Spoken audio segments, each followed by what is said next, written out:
warahmatullahi wabarakatuh. Kembali lagi bersama saya Amaliatul Husnia Arif, mahasiswa IAIN Kediri, program studi Tadris Bahasa Inggris, kelas G semester 5 Translation. Pada kesempatan kali ini, saya akan membahas tentang menu icon pada tab menu Microsoft Word. Kita buka dulu lembar kerja Microsoft Word.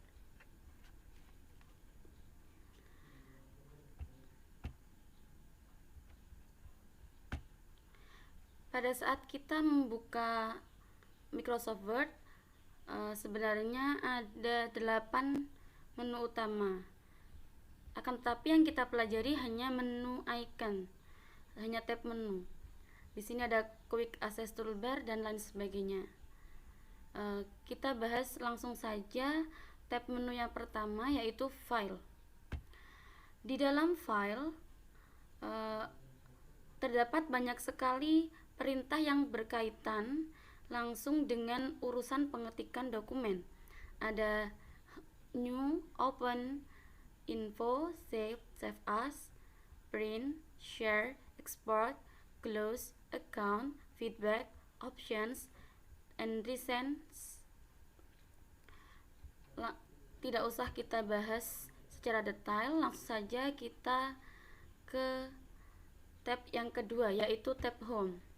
Di dalam tab Home ada 5 bagian menu yang memuat berbagai ribbon tool, di mana masing-masing tool memiliki fungsi yang berkaitan langsung untuk kebutuhan pengetikan di lembar kerja. Yang pertama, clipboard. Clipboard di sini yaitu pengelompokan icon yang berfungsi untuk menyalin atau memindahkan elemen dalam sebuah dokumen. Selanjutnya, di dalam clipboard di sini ada paste untuk memindahkan, cut untuk memotong lalu dipindahkan, yang selanjutnya copy untuk menyalin, dan format painter. Selanjutnya, ribbon yang kedua yaitu font. Di dalam font yaitu grup yang berfungsi untuk mengubah dan menyesuaikan tampilan font. Di sini ada font size,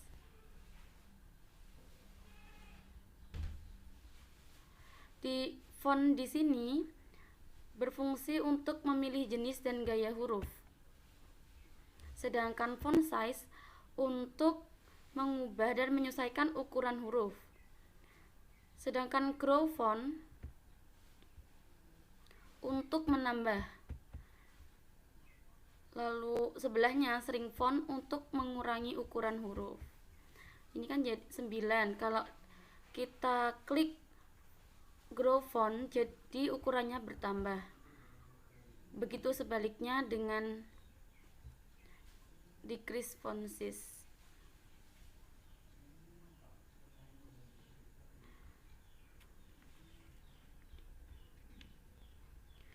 Dan di dalam sini banyak sekali isinya. Ada bold untuk, misalkan ini saya sudah siapkan, kita praktekkan langsung.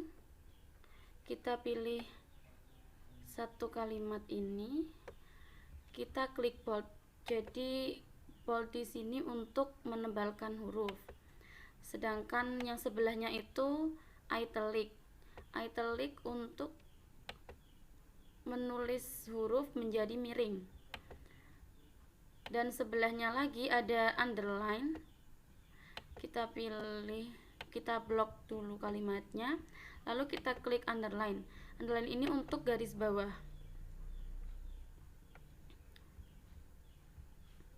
Dan di sini ada text effect and typography.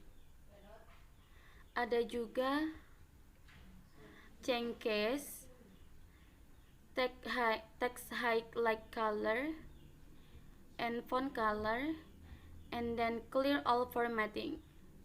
Selanjutnya ada ribbon tools paragraph. Di dalam paragraph berisi sekelompok icon yang mengatur sekaligus menyesuaikan format paragraf sebuah dokumen. Ada bullet, numbering, decrease indent, increase indent, alignment left, alignment center, alignment right, and justify. And then there is line and paragraph spacing, dan ada shading, ada juga borders dan sort dan sebagainya. Setelah itu, setelah paragraf, ada ribbon tool style. Di dalam style ini ada sekelompok icon yang berfungsi sebagai text formatting supaya bisa digunakan lebih cepat saat pengetikan tanpa perlu mengatur terlebih dahulu. Yang terakhir yaitu editing. Di ribbon tools editing ada find, replace, select. Find ini digunakan untuk mencari kata tertentu. Misalkan gini, find. Kita ingin menulis misalkan in. Kita cari di dalam teks tersebut in terdapat di kalimat mana. Nah, seperti ini. Untuk replace ini untuk mengganti kata tertentu pada dokumen.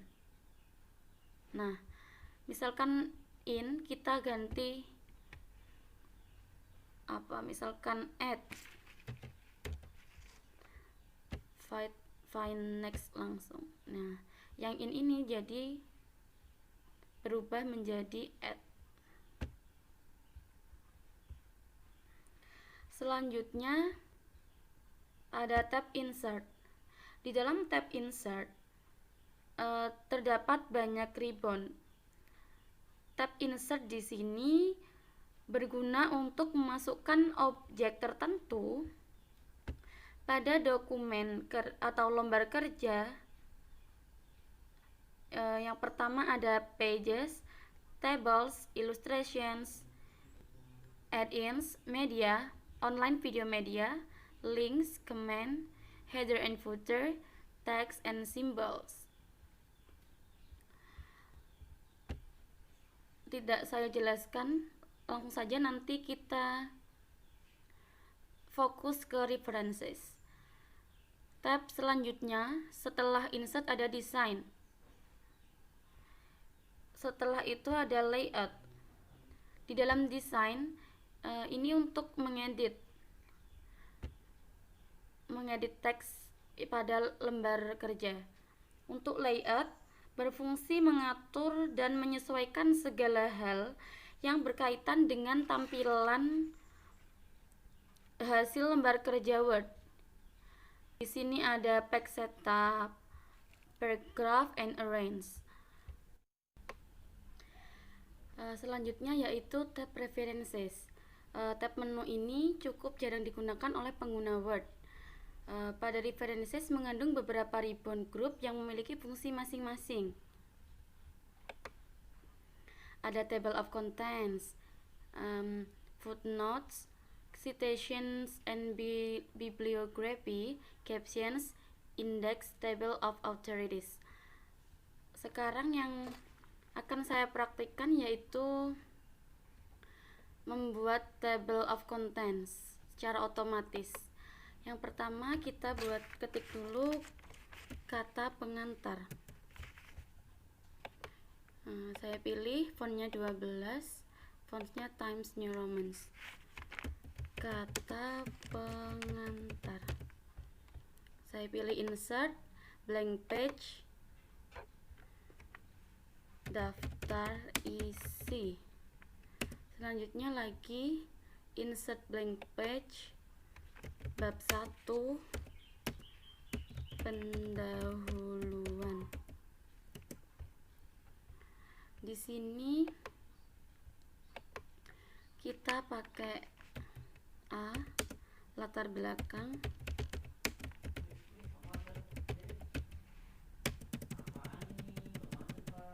Yang B,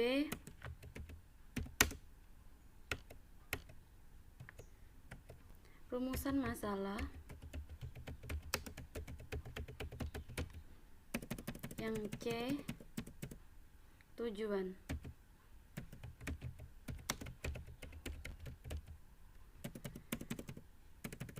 Selanjutnya blank page lagi.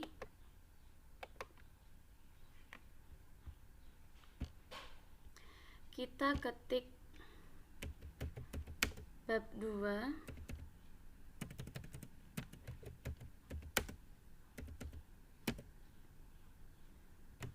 pembahasan.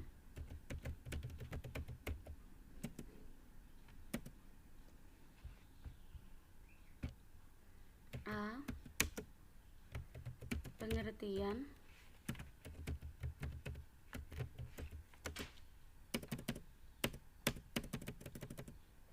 B, macam-macam.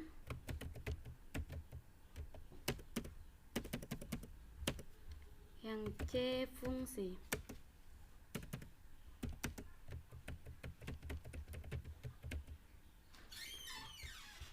Insert blank page lagi. Misalnya bab 3, conclusion.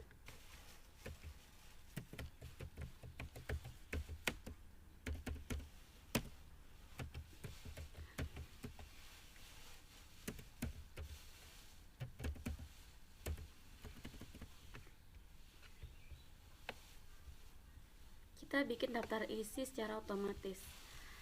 Sekarang kita Ctrl A dulu, select biar sama, kita bold.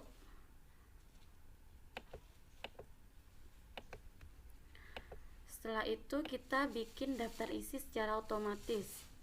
Yang pertama, kita blok kata pengantar, kita pilih stylenya, kita buat style baru yaitu bab. Kita pilih OK. Setelah itu daftar isi juga termasuk, kita klik bab. Yang ketiga, bab 1, kita klik bab. Sedangkan selanjutnya latar belakang, kita bikin style yang baru, subbab.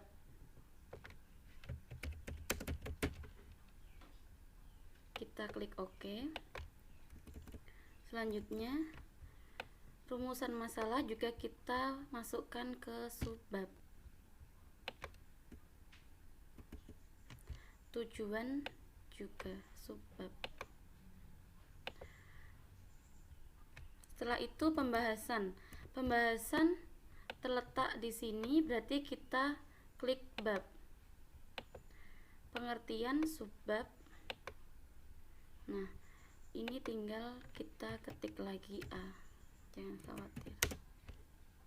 Ini sudah masuk subbab. Selanjutnya macam-macam. Tinggal kita tambahin B. Fungsi masuk subbab.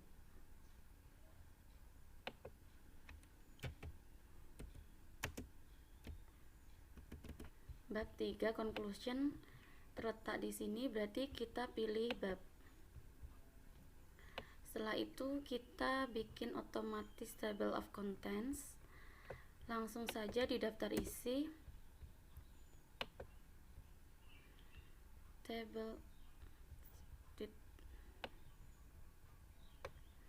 di menu references, table of contents.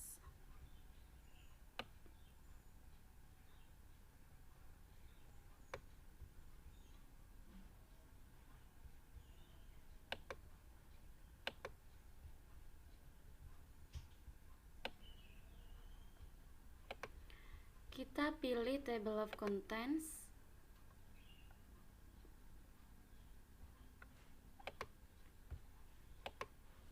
Kita pilih yang custom table of contents. Nah, di sini 3 levelnya. Sedangkan kita tadi bikin levelnya 2. Otomatis kita turunkan menjadi 2. Kita pilih options. Nah, di sini heading 1 kita nggak mau. Jadi kita pindah di satunya ini bab. Yang keduanya, yang level keduanya itu di subbab. Kita klik OK. Langsung nanti secara otomatis menjadi daftar isi. Nah, seperti ini. Untuk langsung ini ada control plus click to follow link. Misalkan kita klik pengantar, control klik, langsung kita ditujukan di kata pengantar. Setelah kita hapus, setelah kita mempraktikkan table of contents, selanjutnya di sini ada ribbon footnotes. Footnote di sini di dalamnya ada insert footnote, insert endnote, next footnote, dan show notes. Fungsi insert footnote yaitu untuk membuat catatan atau keterangan pada bagian bawah lembar kerja. Sedangkan insert endnote di sini digunakan untuk membuat catatan atau keterangan pada bagian akhir lembar kerja, akhir kalimat. Untuk next footnote ini untuk meloncat ke footnote yang berikutnya. Untuk show note berfungsi untuk mengantarkan pointer kepada footnote atau endnote. Selain table of contents dan footnote, di sini ada citation and bibliography, dan ada juga caption, index, table of authorities. Tab menu selanjutnya yaitu mailings. Pada tab ini kita bisa menemukan perintah-perintah yang berkaitan dengan pembuatan perlengkapan surat menyurat seperti perintah sejenis lainnya. Menu-menu yang terdapat di tab mailings ada create, start mailing, merge, write and insert fields, preview results, and finish. Di dalam create, di sini ada envelopes. Envelopes ini berfungsi untuk membuat dan mencetak amplop. Sedangkan labels berfungsi untuk membuat dan mencetak label. Setelah itu di start mail merge, ada start mail merge berfungsi untuk membuat surat biasa atau berupa email untuk banyak orang. Select recipients berfungsi untuk membuat daftar penerima surat. Sedangkan edit recipient list berfungsi untuk mengubah daftar penerima surat. Berikutnya ada write and insert fields. Write and insert fields, di sini ada highlight merge fields, yaitu untuk mempermudah mengubah informasi yang salah. Ada juga address block untuk memasukkan alamat pada pusat yang akan dituju. Selanjutnya greeting line. Greeting line di sini untuk menambah nama sapaan. Sedangkan insert merge fields untuk menambah informasi mengenai penerimaan surat. Sedangkan rules untuk memberikan garis dalam surat. Ada juga match fields untuk memberikan garis dalam surat. Update labels untuk memperbaharui label surat.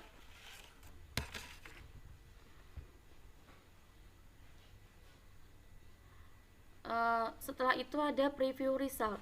Di dalam preview result ada menu find, preview, check for error. Preview results berfungsi untuk melihat atau mengolah surat yang sudah selesai dibuat. Untuk find, untuk mendapatkan orang yang menerima surat. Yang check for errors di sini untuk mencetak apa ada kesalahan dalam surat kita. Dan terakhir finish. Dalam finish ada finish and merge. Di sini berfungsi untuk menyelesaikan dan menggabungkan. Tab menu berikutnya yaitu review. Tab review menyediakan secara khusus perintah untuk melakukan review pada sebuah dokumen yang telah kita buat. Misalnya saja fasilitas untuk memeriksa ejaan. Ini. Terus fasilitas untuk mengetahui jumlah kata dalam sebuah dokumen. Fasilitas yang berkaitan dengan bahasa. Fasilitas untuk menambahkan, melihat atau menghapus catatan review, dan fasilitas untuk menandai perbaikan-perbaikan yang telah dilakukan pada sebuah dokumen. Berikutnya tab menu view. Di dalam menu view terdapat views, immersive reader immersive, page movement, show, zoom, window, macros, and SharePoint. Secara intinya view ini berfungsi sebagai pengaturan tampilan lembar kerja. Terima kasih.